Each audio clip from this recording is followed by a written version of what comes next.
Alléluia, bienvenue à cette dévotion. Pourquoi ne pas commencer par la prière? Père Saint, nous te remercions de ce que aujourd'hui tu es avec nous. Tu es notre appui, notre bouclier, notre refuge.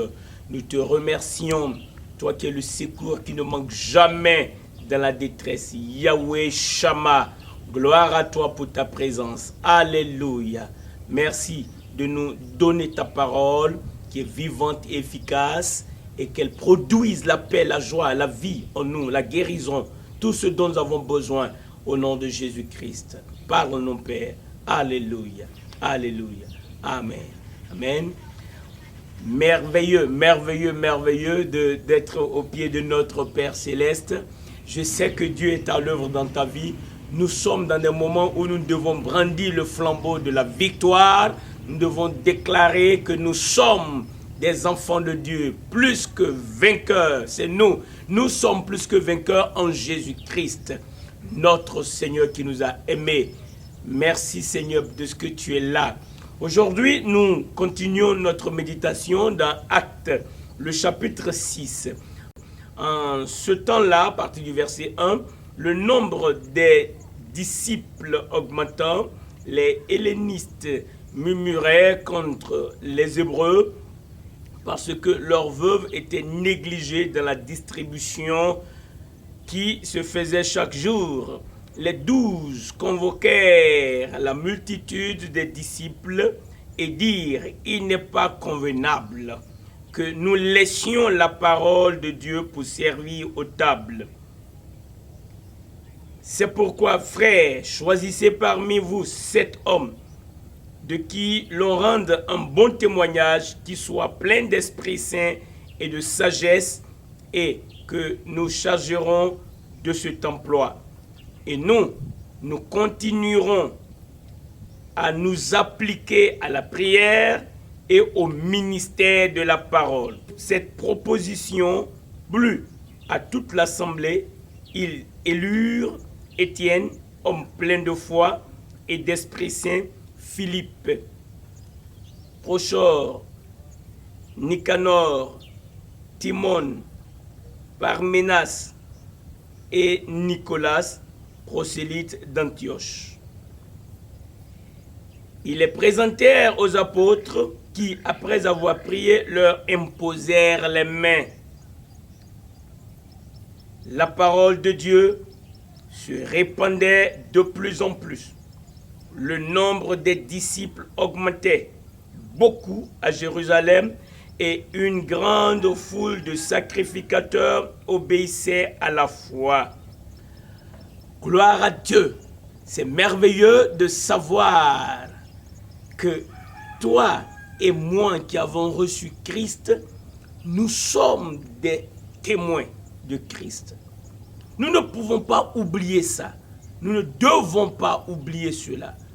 Nous sommes amenés à comprendre l'importance, l'intégrité de la parole de Dieu et à être instrument de Dieu pour dispenser la parole, pour proclamer la parole, pour rendre témoignage au sujet de Jésus-Christ, notre Seigneur et notre Sauveur. C'est là ce que Pierre et les autres faisaient. Ils prêchaient, ils rendaient témoignage de la résurrection de Jésus-Christ. Des miracles se faisaient, des prodiges, des guérisons, des délivrances, puisque des démoniaques étaient délivrés. Le nom de l'Éternel était glorifié. Et alors, le nombre des disciples s'augmentant, il y a eu donc des murmures au sujet de la distribution qui se faisait chaque jour. Il y a eu des plaintes. L'Esprit de Dieu, le Saint-Esprit, a donc communiqué la sagesse aux apôtres, aux disciples de savoir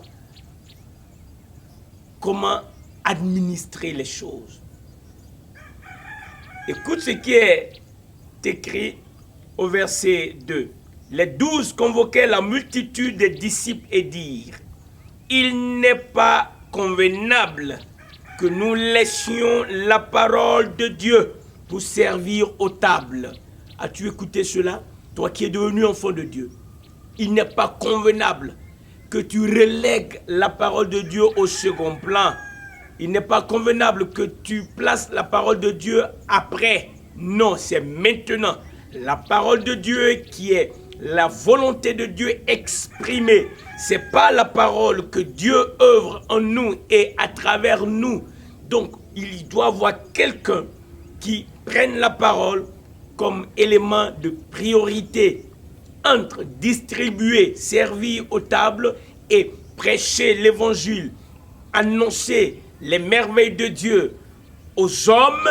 Les apôtres, les 12, inspirés du Saint-Esprit, ont déclaré: voici notre part, c'est de nous adonner à la parole de Dieu plutôt qu'à servir aux tables. Donc, ils ont fait cette proposition suivante: choisissez des personnes parmi vous qui soient remplies du Saint-Esprit, des personnes sages pour vaquer à cette occupation. Car nous avons de quoi nous occuper. Car nous sommes des appelés. Nous les 12, nous sommes des témoins. Nous ne pouvons pas servir aux tables. Nous avons besoin de faire ce pourquoi le Seigneur nous a parlé, il nous a mandaté. Il a dit que nous serons ses témoins et nous ne pouvons pas abandonner cette noble responsabilité. C'est pourquoi je suis là devant toi aujourd'hui pour te communiquer cette parole, pour te dire que ce qui doit avoir la première place dans ta vie, même si tu n'es pas un serviteur de Dieu, si tu es un enfant de Dieu, ce qui doit prendre la première place dans ta vie, c'est la parole de Dieu. Si tu n'as pas encore reçu Christ, ouvre ton cœur car la parole de Dieu est simple. Jésus-Christ est venu sur la terre, il est mort pour tes péchés, il a été enseveli, il est ressuscité, il est vivant au siècle des siècles. Tu peux le recevoir comme ton sauveur et le confesser comme ton Seigneur. Et sa présence te fera du bien. Il te donnera sa classe de vie. Maintenant, écoute ce qui suit. Cela attire mon attention. Verset 4. Il a dit, et nous continuerons à nous appliquer à quoi? À la prière et à quoi d'autre? Écoute ce qui est écrit, au ministère de la parole. Voici ce qui doit avoir la primauté dans ta vie. Voici ce que tu dois saisir avec tout ton cœur. Vaquer à la prière, t'occuper à la prière. Intéresse-toi à la prière. La prière, c'est cette communion avec Dieu qui produit l'intervention de Dieu dans ta vie et autour de toi. Et le ministère de la parole, la clé des miracles, la clé des prodiges, la clé de la gloire de Dieu, c'est la parole de Dieu. Dieu veut que le monde écoute, entende sa parole. Mais il faut que quelqu'un proclame cette parole. C'est pourquoi tu es là, c'est pourquoi je suis là. Et Dieu dit, voici ce que vous devez faire. Et les apôtres ont compris. Il dit, maintenant, c'est très important, nous allons continuer, nous continuerons à nous appliquer à la prière et au ministère de la parole. Nous continuerons à nous appliquer à la prière et au ministère de la parole. Je l'ai répété pour que tu saches que c'est cela ce que tu dois faire. Écoute ceci. C'est merveilleux. La parole de Dieu se répandait de plus en plus.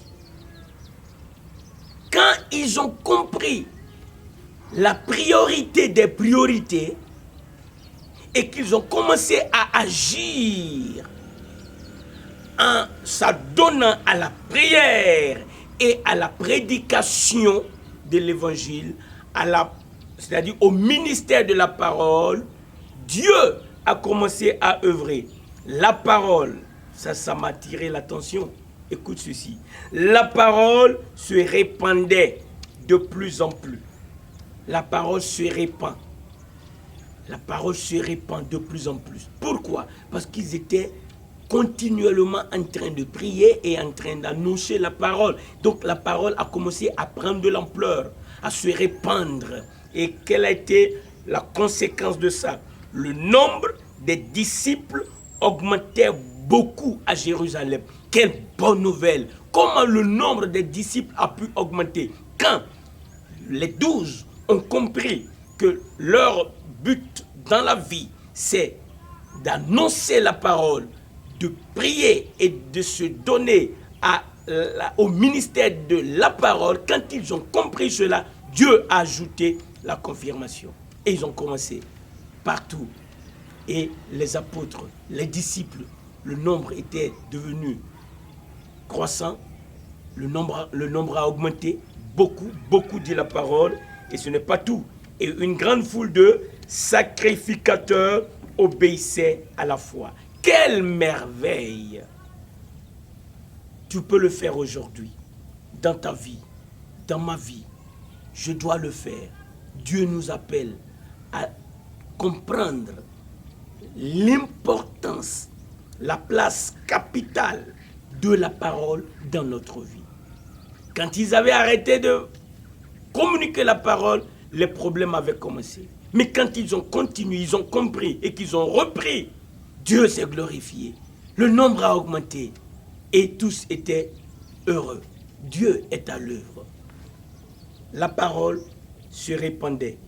Permets que la parole se répande dans ta famille, dans ton quartier, autour de toi. Mais comment? Lorsque tu vas t'adonner à la prière et à la proclamation, à la prédication de la parole. Si tu n'as pas encore reçu Christ, je t'ai déjà fait l'appel que rien ne t'empêche de recevoir Jésus-Christ comme ton sauveur et de le confesser comme ton Seigneur. Tu as besoin de lui. Même si tu ne le sais pas, tu as besoin de Christ. Prions ensemble. Notre Père, merci de ce que tu nous montres le secret par lequel nous pouvons toucher ton cœur. Merci Seigneur. Ta parole, elle est révélée. Elle doit se répandre. Quelqu'un doit se donner à la prédication de la parole. Quelqu'un doit méditer ta parole. Quelqu'un doit partager la parole. Tu nous as choisis. Pendant que nous le faisons, une grâce, une grande grâce repose sur nous. Merci de ce que tu tends ton bras puissant. Et il se fait des miracles. Il se fait des guérisons. Les maladies incurables dans les corps dessèchent au nom de Jésus-Christ. L'envoûtement, la mort précoce, les malédictions libèrent les vies. Père Saint, merci de nous enseigner que nous devons continuer à prier et à proclamer ta parole. Merci d'ajouter confirmation à ce que nous avons fait aujourd'hui au nom de Jésus-Christ. Amen. Que Dieu te bénisse.